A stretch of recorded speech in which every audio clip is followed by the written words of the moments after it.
Assalamualaikum warahmatullahi wabarakatuh. Waalaikumsalam warahmatullahi wabarakatuh. Perkenalkan, saya Ibu Nur Fadla dari SMK Negeri 1 Kediri. Dalam kesempatan ini Bu, saya sebagai CPP Angkatan 5 dari Kabupaten Pekalongan ingin mengadakan wawancara dengan Ibu terkait dengan kebijakan dalam pengambilan keputusan terkait dilema etika dan kewajiban moral. Jadi ada beberapa poin yang nanti akan saya tanyakan terhadap Ibu Indah selaku Kepala Sekolah SMA Negeri 1 Kediri.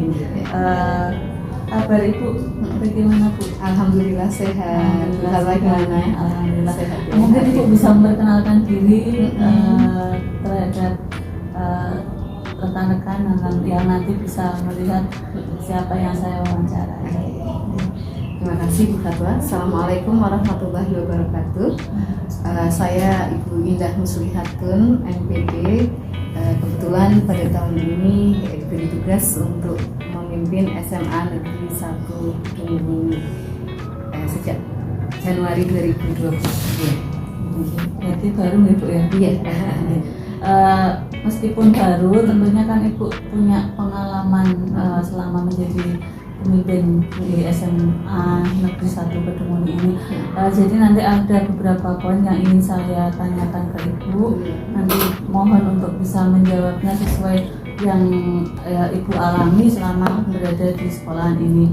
Poin pertama Bu, ya selama Ibu menjadi kepala sekolah di SMA Negeri 1 Kediri ini, bagaimana Ibu dalam mengidentifikasi kasus-kasus dari dilema etika dan rujukan moral?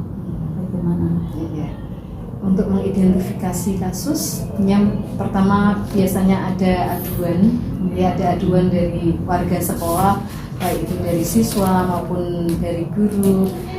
Kita tampung, kemudian kita coba rapatkan kepada tim manajemen. Kemudian bersama teman-teman kita mencoba melakukan klarifikasi benar tidak itu aduannya, duduk perkaranya seperti apa. Jadi tidak langsung kita percaya aduan itu gitu ya. Tapi kita melakukan cross check di lapangan, kita melakukan klarifikasi sebenarnya seperti apa sih kasus yang terjadi ya. Bisa jadi dari aduan atau bisa dari pemantauan kita dan teman-teman guru. Intinya berarti dari aduan tersebut tetap diklarifikasi dulu. Betul. Ya. Kemudian bagaimana Ibu menjalankan pengambilan keputusan di sekolah Ibu, terutama untuk kasus-kasus di mana ada dua kepentingan yang sama-sama benar atau sama-sama mengandung nilai kebajikan. Di lapangan sering terjadi seperti itu ya Bu Fatwa ya. Artinya kadang-kadang beberapa Bapak Ibu guru menyampaikan bahwa sebaiknya seperti ini, sementara Bapak Ibu guru yang lain menyampaikan sebaiknya seperti ini, dan kita melihat ada kebaikan di masing-masingnya. Tentu ada kebaikan, ada sisi manfaatnya, tapi ada sisi yang kurangnya. Biasanya seperti itu, maka yang kita lakukan adalah bagaimana kita tentunya dengan pertimbangan teman-teman ya, kita memutuskannya adalah kita mencoba mengakomodasi kedua belah pihak, tetapi kemudian mungkin tidak bisa memuaskan sepenuhnya kedua belah pihak, tapi kita cari something yang kita sebut win-win solution ya. Jadi kita cari jalan tengahnya yang bisa mengakomodasi kebaikan dari dua belah pihak dan meminimalkan hal-hal buruk ya dari keputusan itu. Jadi kita cari solusinya, jalan tengahnya seperti itu. Berarti dengan adanya win-win solution itu diakomodasi, tidak berpihak pada satu kepentingan. Oke, untuk selanjutnya bagaimana langkah-langkah atau prosedur seperti apa yang bisa Ibu lakukan selama ini? Langkah-langkahnya kira-kira bagaimana?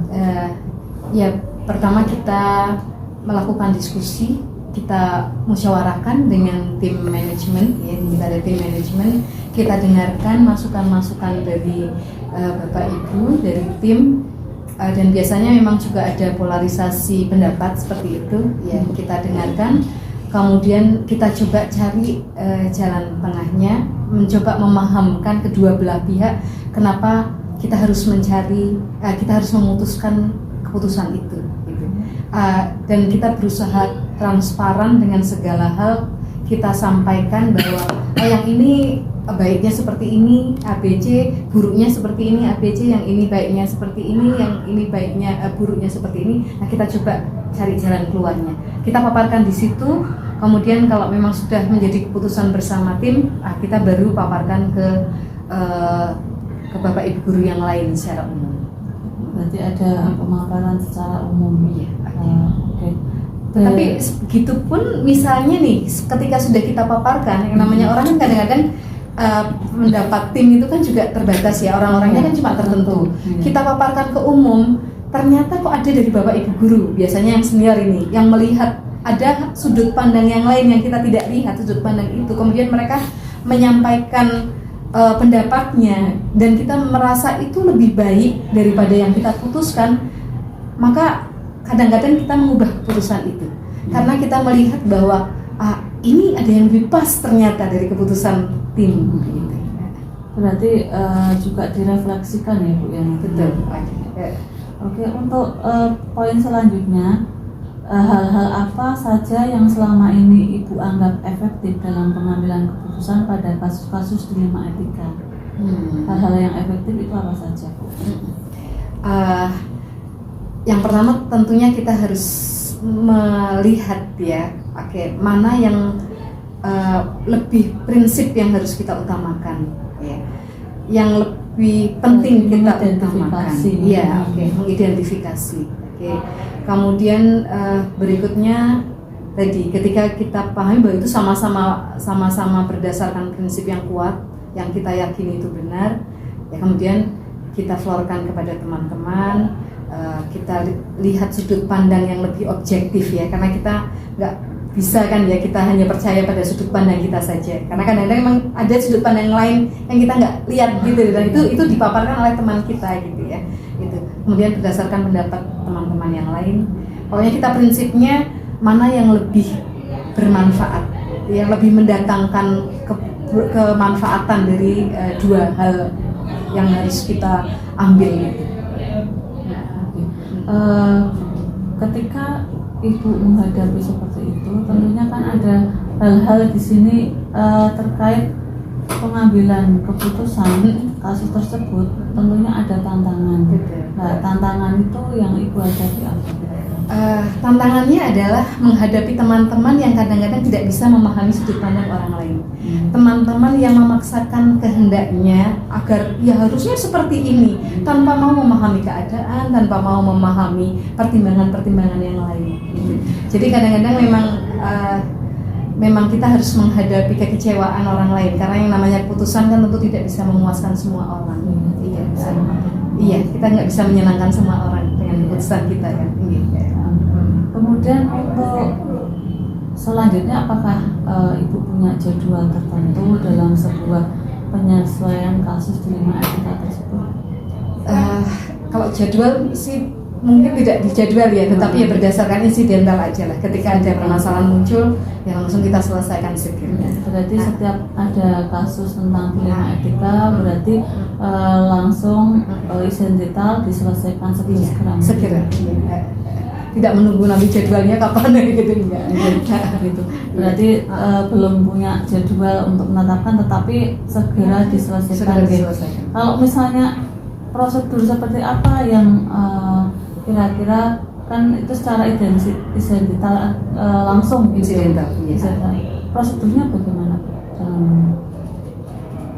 Yang seperti tadi saya sampaikan, ya misalnya ada kasus, ada aduan dari anak misalnya ya. Begitu kita dengar, kita langsung sampaikan kepada stakeholder sekolah, ini ada permasalahan ini. Tapi juga tergantung, kadang-kadang kalau memang ada yang bisa kita selesaikan sendiri karena mungkin menyangkut aib orang lain atau apapun gitu, dan kita yakin bahwa itu bisa diselesaikan sendiri face to face dengan orang yang bersangkutan, ya sudah kita selesaikan sendiri gitu. Tapi kalau misalnya yang seperti itu, kita menimbang ada beberapa alternatif keputusan, ya kita undang tim untuk rapat tim, melibatkan tim. Iya. Untuk poin selanjutnya, adakah seseorang atau faktor-faktor apa yang selama ini mempermudah atau membantu Ibu dalam mengambil keputusan dalam kasus-kasus dilema etika?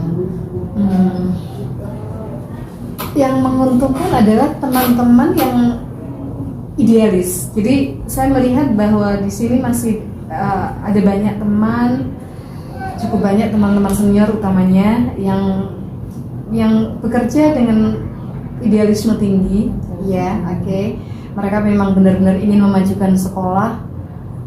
Saya pikir ini potensi yang sangat menguntungkan untuk pengambilan keputusan.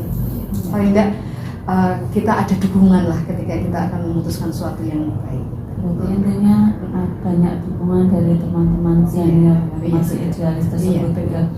Oke, untuk poin terakhir Ibu, ketika di sini Ibu dari pengalaman pengambilan keputusan dilema etika ini memperoleh pembelajaran apa saja? Pembelajaran bahwa kita tidak boleh memaksakan kehendak, tidak boleh memaksakan sudut pandang kita kepada orang lain. Kita harus menghargai pendapat orang lain. Kadang-kadang kita harus menurunkan ego kita ketika kita pengennya seperti ini nih. Tapi kemudian teman-teman yang sudah lama di sini lebih tahu tentang lingkungan di sini, lebih tahu tentang budaya di sini, maka saya harus menurunkan ego saya ikuti teman-teman, gitu ya. Kita sesuaikanlah dengan keinginan, kemauan teman-teman budaya yang ada di sini.